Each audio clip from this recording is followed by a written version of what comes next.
OK, Elena? La question est la suivante. Un mois, je n'ai jamais eu de cholestérol. Un mois avant mon opération, la découverte que j'avais un cancer, qui a été le jour de l'opération, j'ai eu la cholestérol haut. Ils m'ont commencé à donner un médicament pour le cholestérol, 10 mg de atorvastatin, quelque chose comme ça. Je voulais savoir s'il y avait une corrélation ou une influence ou quelque chose entre l'apparition de cholestérol haut et le cancer à l'ovaire, et si le médicament atorvastatin faisait une influence sur le cancer. À ma connaissance, non. C'est probablement du Lipitor que vous prenez. Oui, exactement, Lipitor. Je ne sais pas si en fait c'est une coïncidence dans la mesure où lorsque vous avez été opéré, ils vous ont fait une batterie de tests entre guillemets, dont le cholestérol, et à ce moment-là, on a découvert que votre cholestérol était élevé, puis on vous a proposé de l'utiliser. Mais je ne crois pas qu'il soit utilisé pour pour le traitement de votre cancer. Je ne crois Non, pas. non, c'est pour le cholestérol. Ça. Mais je pense, en tout cas, moi, je vois pas a priori de lien là entre le cholestérol et le diagnostic de cancer. En tout cas, j'en connais pas là, de lien. Non. Et le médicament atorvastatin, est-ce qu'il peut faire une influence sur le cancer ou sur la chimio? Il faut faire attention à certains médicaments. Justement, on vient d'avoir, mais là, ça m'échappe, le nom, c'est OV18, une étude du NCI canadien, l'Institut national du cancer. Vous pouvez regarder OV18, là, et on rapporte une relation là, avec un effet secondaire chez les patients qui prennent le Lipitor. Mais c'est le seul lien que je connaisse.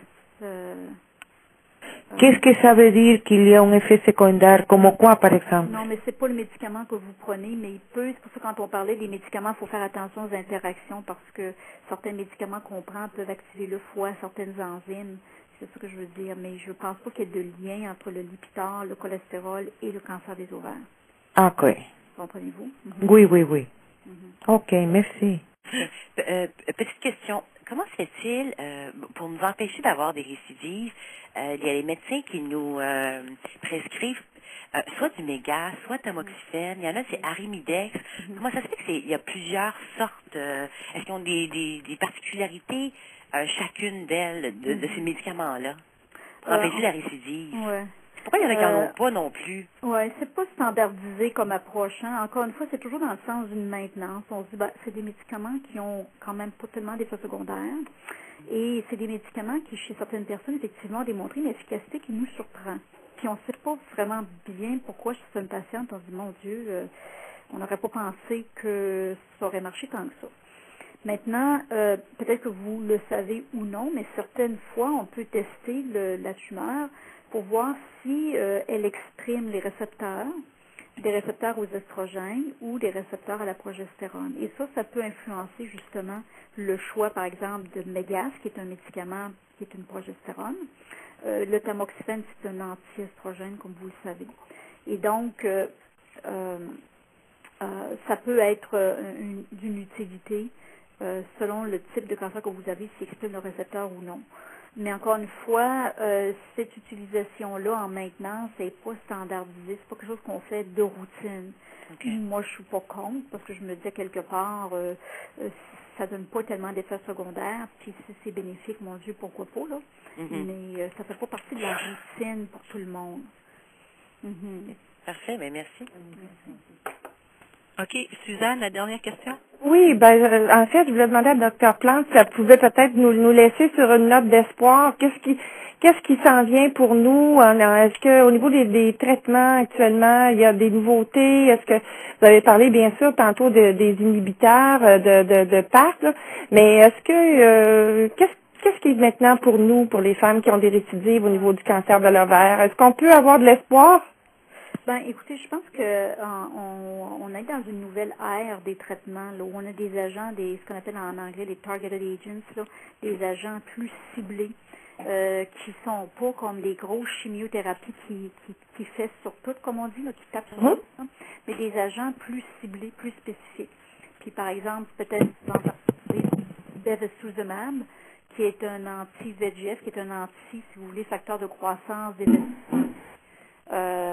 Parce qu'on sait qu'un cancer, pour se développer, il faut qu'il se nourrisse. Hein?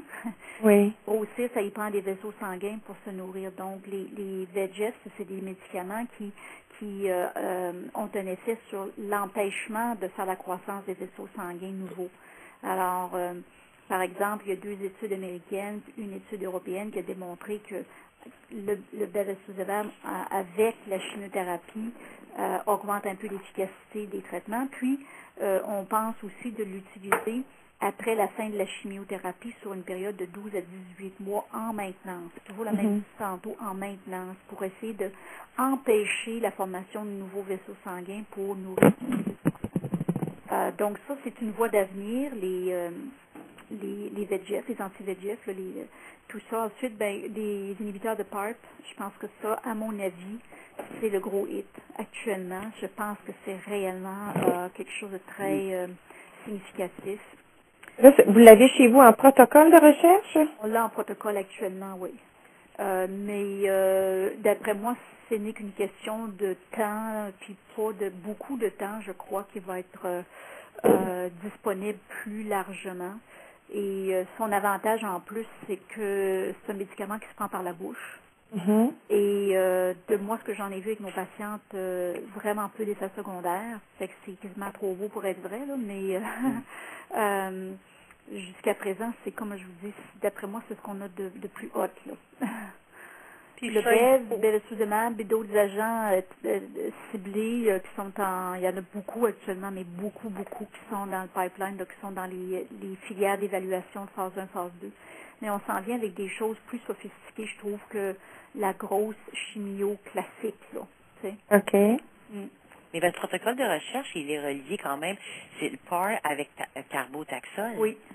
Oui, actuellement, c'est celui qu'on a. Je pense que ça achève, parce que ça recrute très bien, évidemment. Hein, c'est un gros vendeur parce que c'est attrayant pour les patients, c'est entendu.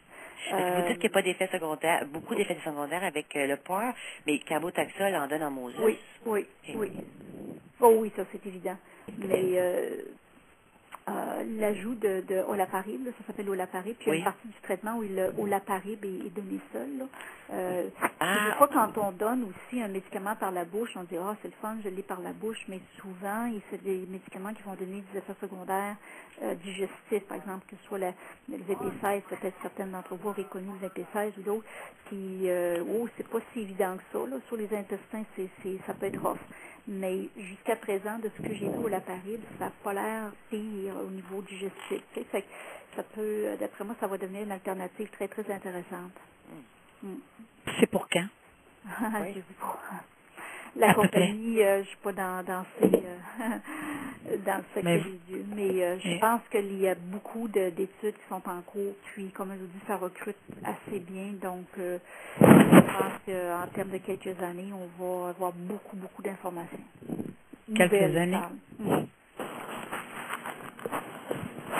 Un bel espoir.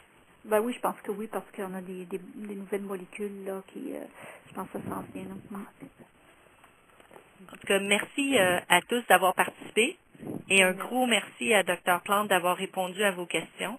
Oui, merci. Si vous avez des commentaires ou des suggestions, s'il vous plaît, me les envoyer. La prochaine téléconférence sur les dernières recherches sur le cancer de l'ovaire avec Dr. Anne-Marie Mémasson sera le 16 février à midi. Bonne nuit tout le monde.